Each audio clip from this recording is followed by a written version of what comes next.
നമസ്കാരം, മലയാളി വാർത്തയിലേക്ക് സ്വാഗതം. കടകംപള്ളി സുരേന്ദ്രൻ MLA-ക്കെതിരെ ഉണ്ണികൃഷ്ണൻ പോറ്റി DGP-ക്ക് പരാതി നൽകിക്കൊണ്ട് നിർണായകമായ ഒരു നീക്കം നടത്തിയിരിക്കുകയാണ്. അക്ഷരാർത്ഥത്തിൽ കടകംപള്ളി സുരേന്ദ്രനെ വെട്ടിലാക്കിയ നീക്കമാണ് ഉണ്ണികൃഷ്ണൻ പോറ്റിയുടെ ഭാഗത്തു നിന്നും ഉണ്ടായിരിക്കുന്നത്. അതായത് MLA-യെ കള്ളക്കേസിൽ കൊടുക്കാൻ ശ്രമിക്കുന്നു എന്ന ആരോപണമാണ് ഉണ്ണികൃഷ്ണൻ പോറ്റി കടകംപള്ളിക്കെതിരെ ഉന്നയിച്ചിരിക്കുന്നത്. അടുത്തിടെ കഴക്കൂട്ടം സ്വദേശിയായ പ്രതിഭ എന്ന സ്ത്രീ ഭൂമി തട്ടിപ്പുമായി ബന്ധപ്പെട്ട് തനിക്കെതിരെ പരാതി നൽകിയിരുന്നു. അതിന് പിന്നിൽ കടകംപള്ളി സുരേന്ദ്രനാണ് എന്നാണ് ഉണ്ണികൃഷ്ണൻ പോറ്റി ആരോപിക്കുന്നത്. ശബരിമല സ്വർണ്ണക്കവർച്ച കേസിൽ താൻ പുറത്തിറങ്ങുന്നത് തടയാൻ കടകംപള്ളി ശ്രമിക്കുകയാണെന്നും വിഷയത്തിൽ അന്വേഷണം വേണമെന്നുമായിരുന്നു ഉണ്ണികൃഷ്ണൻ പോറ്റിയുടെ ആവശ്യം. ജാമ്യം കിട്ടി പോറ്റി പുറത്തിറങ്ങിയതിന് പിന്നാലെയാണ് കഴക്കൂട്ടം സ്വദേശിനി SITക്ക് പരാതി നൽകിയത്. 2020-ൽ 25 ലക്ഷം രൂപ പോറ്റിയിൽ നിന്ന് പലിശയ്ക്ക് വാങ്ങിയപ്പോൾ ഈടായി നൽകിയ 10 സെന്റ് സ്ഥലം പോറ്റി മറിച്ചു വിറ്റുവെന്നാണ് പരാതി. പക്ഷേ ആരോപണം അടിസ്ഥാനരഹിതമാണെന്നും പ്രതിഭയിൽ നിന്ന് സ്ഥലം നിയമപരമായി വാങ്ങിയതാണെന്നും പോറ്റി പരാതിയിൽ വ്യക്തമാക്കിയിട്ടുണ്ട്. പിന്നീട് സ്ഥലവുമായി ബന്ധപ്പെട്ടുണ്ടായ തർക്കത്തിൽ കടകംപള്ളി സുരേന്ദ്രൻ മധ്യസ്ഥത വഹിച്ചതാണ്. പ്രതിഭയെ സാമ്പത്തികമായി സഹായിക്കണമെന്ന് ദേവസ്വം മന്ത്രിയായിരുന്നപ്പോൾ കടകംപള്ളി ആവശ്യപ്പെട്ടു. പക്ഷേ അതിന് കഴിയില്ലെന്ന് അറിയിക്കുകയും ചെയ്തു. പിന്നീട് ശബരിമല കേസിൽ കടകംപള്ളിയെ SIT ചോദ്യം ചെയ്തതിന് പിന്നാലെയാണ് തനിക്കെതിരെ SITക്ക് മുന്നിൽ പരാതി വരുന്നതെന്ന് പോറ്റി പറഞ്ഞു. കടകംപള്ളിയുടെ ഗൂഢാലോചനയാണിതിന് പിന്നിലെന്നാണ് കരുതുന്നത്.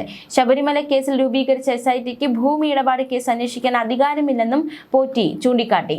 അതേസമയം മുൻമന്ത്രി കടകംപള്ളി സുരേന്ദ്രന് ഉണ്ണികൃഷ്ണൻ പോറ്റി നൽകിയ പരാതിയിൽ അന്വേഷണമുണ്ട്. തുമ്പ പോലീസ് പ്രാഥമിക അന്വേഷണം നടത്തും. സംസ്ഥാന പോലീസ് മേധാവിയാണ് അന്വേഷണത്തിന് നിർദ്ദേശം നൽകിയിരിക്കുന്നത്. തനിക്കെതിരെ കടകംപള്ളി ഗൂഢാലോചന നടത്തിയെന്നാണ് ഉണ്ണികൃഷ്ണൻ പോറ്റിയുടെ പരാതി. ഗൂഢാലോചന നടന്നിട്ടുണ്ടോ എന്ന് പോലീസ് അന്വേഷിക്കും. കടകംപള്ളിയുടെയും പ്രതിഭ എന്ന കഴക്കൂട്ടം സ്വദേശിനിയുടെയും പങ്കാണ് പ്രധാനമായി അന്വേഷിക്കുക. ഇവർക്ക് പങ്കുണ്ട് എന്ന് അന്വേഷണത്തിൽ തെളിയുകയാണെങ്കിൽ കേസെടുക്കുക എന്ന തലത്തിലേക്ക് കാര്യങ്ങൾ നീങ്ങും. ഒരിക്കൽ പിൻവലിച്ച പരാതി വീണ്ടും ഉയർന്നു. അതാണ് ഇപ്പോൾ ഇത്തരത്തിലൊരു അന്വേഷണത്തിലേക്ക് കാര്യങ്ങൾ നയിച്ചിരിക്കുന്നത്.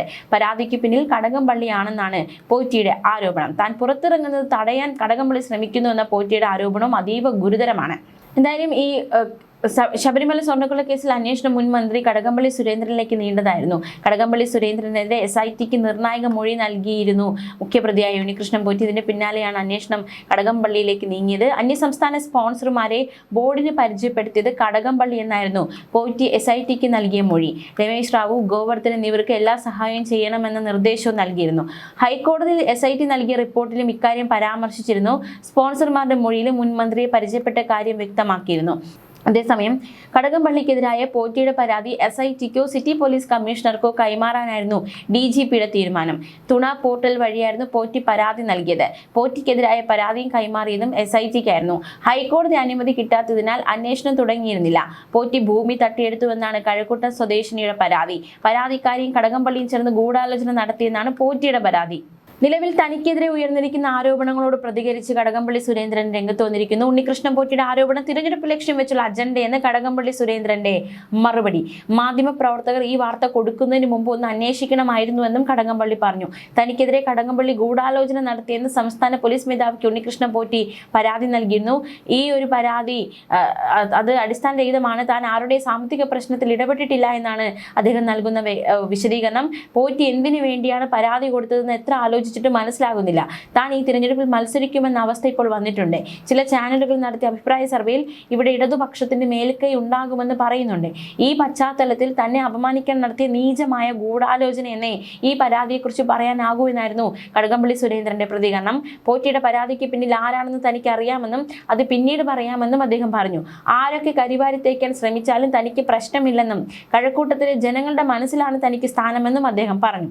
അതേസമയം കടകംപള്ളി സുരേന്ദ്രനെതിരായ ഉണ്ണികൃഷ്ണൻ പോറ്റിയുടെ പരാതിയിൽ സംസ്ഥാന പോലീസ് മേധാവി അന്വേഷണത്തിന് നിർദ്ദേശം നൽകിയിരിക്കുകയാണ്. എന്തായാലും അന്വേഷണത്തിനൊടുവിൽ ഏത് രീതിയിലാണ് കാര്യങ്ങൾ എത്തി നിൽക്കുക എന്നതാണ് ഏറ്റവും പ്രധാനം.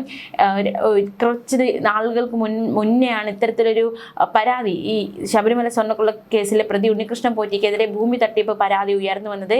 ഈടായി വാങ്ങിയ ഭൂമി പോറ്റി മറിച്ചു വിറ്റെന്നായിരുന്നു പരാതി. പ്രത്യേക അന്വേഷണ സംഘത്തിലെ തലവനായിരുന്നു പരാതി കിട്ടിയത്. പരാതിമേൽ SIT അന്വേഷണം നടത്തിയിരുന്നു. തിരുവനന്തപുരം കഴക്കൂട്ട സ്വദേശിയായ വ്യക്തിയാണ് പരാതി നൽകിയത്. ഉണ്ണികൃഷ്ണൻ പോറ്റി ഭൂമി തട്ടിപ്പ് നടത്തിയത് 2020-ലാണെന്നാണ് പരാതിക്കാരി വ്യക്തമാക്കുന്നത്. സ്കൂൾ ഉടമയായ സ്ത്രീ പോറ്റിയിൽ നിന്ന് 25 ലക്ഷം രൂപ പലിശയ്ക്ക് കടം വാങ്ങുകയായിരുന്നു. അതിനായി ഈടായി നൽകിയത് 1 കോടി രൂപ വരുന്ന 10 സെന്റ് ഭൂമി.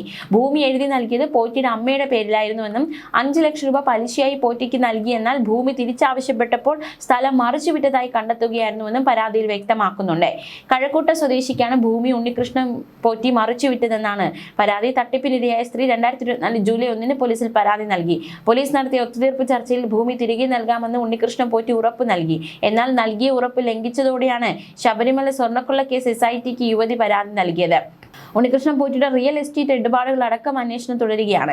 പോറ്റി പലിശയ്ക്ക് നൽകിയ പണത്തിലും അന്വേഷണം ഉണ്ടാകും. ശബരിമല സ്വർണ്ണക്കൊള്ള നടന്ന കാലത്താണോ പലിശ ഇടപാടും ഭൂമി ഇടപാടും നടത്തിയതെന്ന് അടക്കമുള്ള കാര്യങ്ങളും SIT സംഘം തിരിച്ചറിയും. അതേസമയം ശബരിമല സ്വർണ്ണക്കൊള്ള കേസിൽ റിമാൻഡിൽ കഴിയുന്ന CPI നേതാവും ദേവസ്വം ബോർഡ് മുൻ പ്രസിഡന്റുമായ A പത്മകുമാറിന് ജാമ്യം കിട്ടിയിരുന്നു. മാത്രമല്ല ഉണ്ണികൃഷ്ണൻ പോറ്റി അതുപോലെ തന്നെ N വാസു അടക്കമുള്ളവർക്കൊക്കെ ജാമ്യം കിട്ടിയിരുന്നു. കേസിന്റെ 90 ദിവസമായിട്ട് കുറ്റപത്രം സമർപ്പിക്കാൻ കഴിയാത്ത സാഹചര്യത്തിലായിരുന്നു ഇത്തരത്തിൽ ഒരു ജാമ്യം കിട്ടി പുറത്തിറങ്ങുന്ന തരത്തിലേക്ക് കാര്യങ്ങൾ നീങ്ങിയത്. ദേവസ്വം ബോർഡ് പ്രസിഡന്റ് ആയിരിക്കെ A പത്മകുമാർ അധികാര ദുർവിനിയോഗം നടത്തിയെന്നായിരുന്നു ആരോപണം. അന്വേഷണവുമായി സഹകരിക്കുന്നുണ്ട്, ജാമ്യം അനുവദിക്കണമെന്ന് കാട്ടി നൽകിയ ജാമ്യാപേക്ഷയിൽ പ്രതിഭാഗത്തിന്റെ വാദം കോടതി അംഗീകരിക്കുകയായിരുന്നു. എല്ലാ കേസുകളിലും ജാമ്യം കിട്ടിയതോടെ പത്മകുമാർ പുറത്തിറങ്ങിയിരുന്നു. മാത്രമല്ല ശബരിമല കേസിലെ 7 പ്രതികൾ ഇതിനോടകം ജാമ്യം നേടി പുറത്തിറങ്ങിയിരുന്നു. 1-ാം പ്രതി ഉണ്ണികൃഷ്ണൻ പോറ്റി അടക്കം 5 പേർക്ക് സ്വാഭാവിക ജാമ്യം കിട്ടിയിരുന്നു.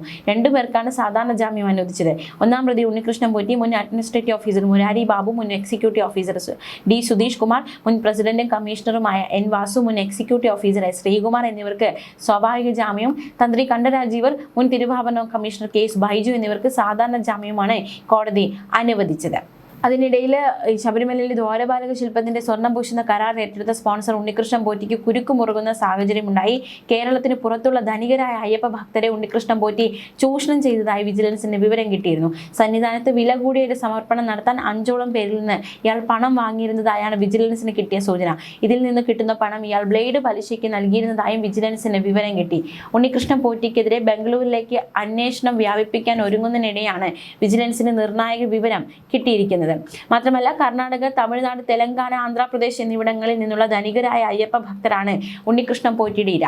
സാധാരണക്കാരായ അയ്യപ്പ ഭക്തരെ ഇയാൾ വെറുതെ വിടും. ഒരു സമർപ്പണത്തിനായി ഇയാൾ പലരിൽ നിന്ന് പണം വാങ്ങുകയും അതിൽ ഓരോ ആളുകളുടെ പണം ഉപയോഗിച്ചാണ് സമർപ്പണം നടത്തിയതെന്ന് പറഞ്ഞ് വിശ്വസിപ്പിക്കുകയും ചെയ്യും. ഇത്തരത്തിൽ ചൂഷണത്തിന് ഇരയാകുന്ന അയ്യപ്പ ഭക്തർ വിചാരിക്കുന്നത് അവരുടെ പണം ഉപയോഗിച്ചാണ് സമർപ്പണം നടന്നതെന്നാണ്.